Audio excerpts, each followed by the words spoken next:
Siyawamukela ku Studio 7.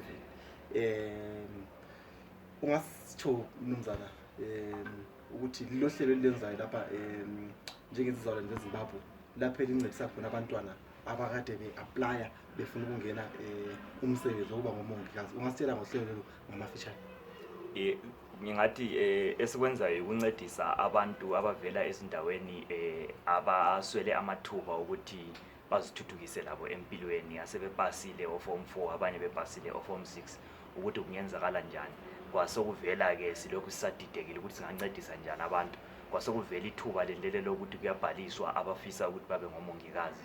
Sase sithi sihlanganisa amakhanda silamanye amajaha ondiweni labo Dube omlungisi ukuthi singancedisa njani abanawethu ukuthi labo bazibonakale bekhona phakathi kwalolu hlelo bevela ezindaweni kumbe ngathi kuma background abanqabelayo ukuthi babonakale bephambili ezintweni ezinjengazenezi.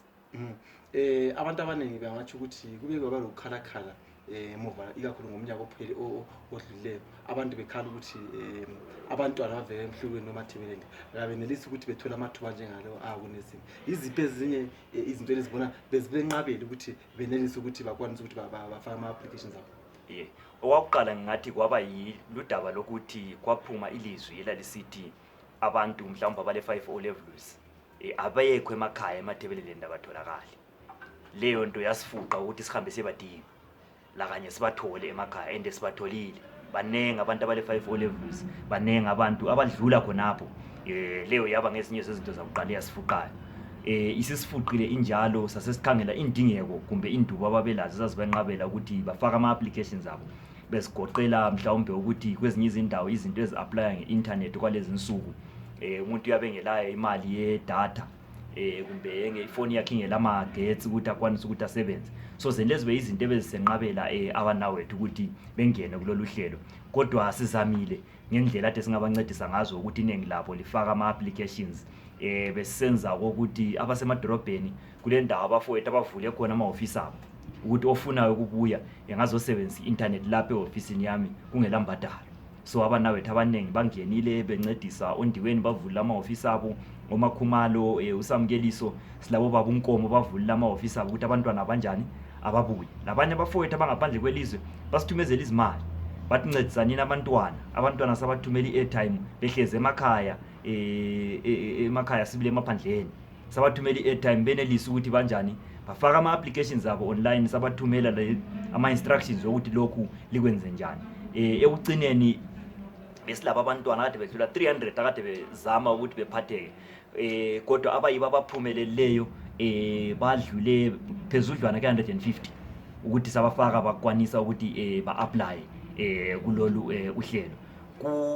More than 150 liyane sibelayo more than 90 isi-shortlistiwe kathesi yizibhedlela ezingu-6. Sikhangela ukuthi njengobana kulezi zibhedlela ezingu-22 ezifundisa abantu ukuba ngomongikazi kulezi ezinye sezisele laba abanye abanawethu asebesele labo bazabizwa behambe beye kuma-interviews.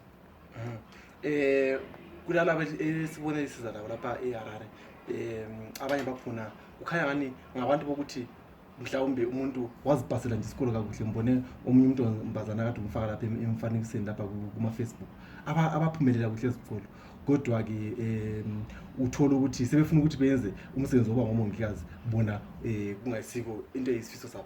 Kuyini okwenzakeleyo kulaba bantu? Iningi labo laba abantwana vele bangaphezulu kwezinga lalokho okufunakalayo ukuthi umuntu abe ngumongikazi. Nxa kuthiwa kufunakala ukuthi umuntu abe le 5 O levels ibe yiyo okuthiwa yi-minimum, iningi labo vele ngabantu asebevela ku-form 6. Iningi labo abanye ngasebelamanye ama-certificates amanye amancane asebeke bawenza. Esesikwenzile kathesi ukuthi sibadingele amanye amathuba ahambelana lezifiso zabo. Sibonge kakhulu abanye abafowethu abancedisileyo ukuthi hayi nxa umntwana ele ma-qualification anje efisa lokhu singamncedisa ngalokhu langalokhu. Konke lokhu sokwenzakele umnawethu kakhulu uKestin ovelele Mangwe nguye kathesi kade sigijima la kakhulu esiyaphambili okade efisa ukuba ligqwetha.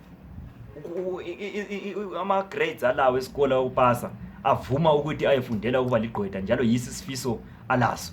Kodwa amathuba akhona abengabuyi njalo ngumuntu ozihlalela emakhaya kunje sikhuluma usefikile usechile ukuthi hayi bhuti sengifikile sengisekhaya uzahlala khona le kungayisilo lolu hlelo bekhangela ukuthi uzahlala khona lemakhaya mhlawumbe azaguge mhlawumbe ayende ehleli khona lekhaya kube kanti bengumuntu ongayenda eseligqwetha kumbe yende ngesikhathi efundela ubugqwetha abe ngumama mhlawumbe ololunye usizo emphakathini ngaphandle kokuba yisakhamuzi nje esingela lutho banengi abedlula yena abanjalo. Okunye engathi sikubonileyo ukuthi abantu bathe bebhalisa bekuthiwa bakhethe phakathi kwezikolo ezimbili zokufundela uba ngunesi phakathi kwe-22 ezikhona elizweni. Abanengi umuntu bebhalisa ethi hayi mina ngizafisa ukufundela eBrunaberg ePlumtree kumbe ngizafisa ukufundela eCholocho kumbe ngizafisa ukufundela eGwanda esesibili abesekhethe esikobulawayo. Kodwa bonke labo umuntu ekhethe izikolo zabambili abashortlistwanga kulezo abakhethe ukuya kizo. Abanye bashortlistwe ekhethe i-UBH kobulawayo leCholocho. Umuntu wakho washortlistwa kwathi uzakuya eChitungwisa.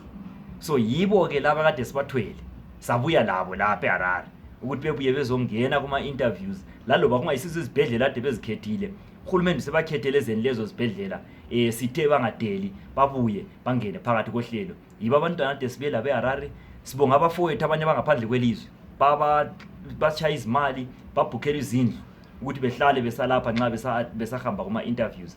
Abanye abafowethu abahlala khona apha eHarare bavula izindlu zawo bathi abantwana babuye bezohlala lathi nxa besahamba kulapha kuma interviews. Abanye abafowethu baletha izimali safaka abantwana emabhasini sabathengela ukudla besize endleleni besuka kobulawayo. Abanye osuke ekhatshana kulabo bonke besukele eVictoria Falls wabuya kobulawayo wadlula kobulawayo wazozofika eHarare. Bonke laba abantwana abancediseke kakhulu isibongo sisisa kubafowethu abayiba abaxhasela lolu hlelo yikho abantwana benelisile ukuthi bahambe bazofika lapha ade kulama interview khona. Amazwi ongawasho kumuli eZimbabwe ikakhulu abantu abasuka endaweni lezi esingathi ngama marginalized areas ngesikhawu indawo esingathi zincindezelo kumbe azikaphumeleli okweminyaka emide ungathini ebantwana beZimbabwe sikhangela ukubana ke uhulumende usehlulekile esikhathini esiningi abantu bathu uhulumende wehluleke ukuthi ancedise ukuthi abantu avuselele izindawo zabo kambe ungathini kuzulu weZimbabwe?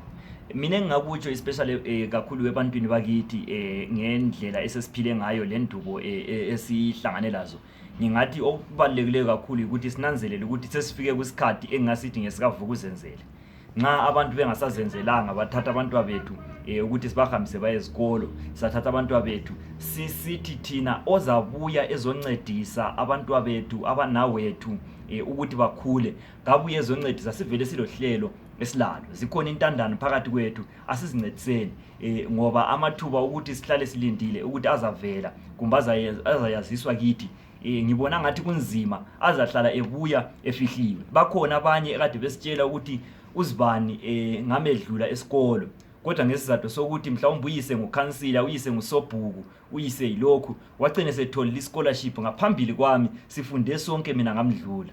Konke lokhu yindaba kade sihlangana lazo besitshela abantwana kusinika umlando njengomphakathi ukuthi singalindeli ukwenzelwa asizenzeleni asibambaneni sihlanganisenini okulutshwana khonokho esilapho. Balutshwana abantu abalethe imali ekwana ukuthi umuntu agade esuka eHarare esuka kobulawayo ezofika eHarare kodwa ngesizathu sokuthi kuhlanganisiwe izimali bagcine besiba banengi abantwana salasi isintu sivele sisitsho sithi isifula sigcola ngezifudlana lalo kabuye ngakhonokho okuncane okulakho thina sizakuhlanganisa sibancedisa abantwana ngendlela esibancedisa ngayo khathesi mhlawumbe kungenzakala sigcine sithole izingcono indlela kulalesi isebenzise kwakhathesi. Hayi mbonge kakhulu.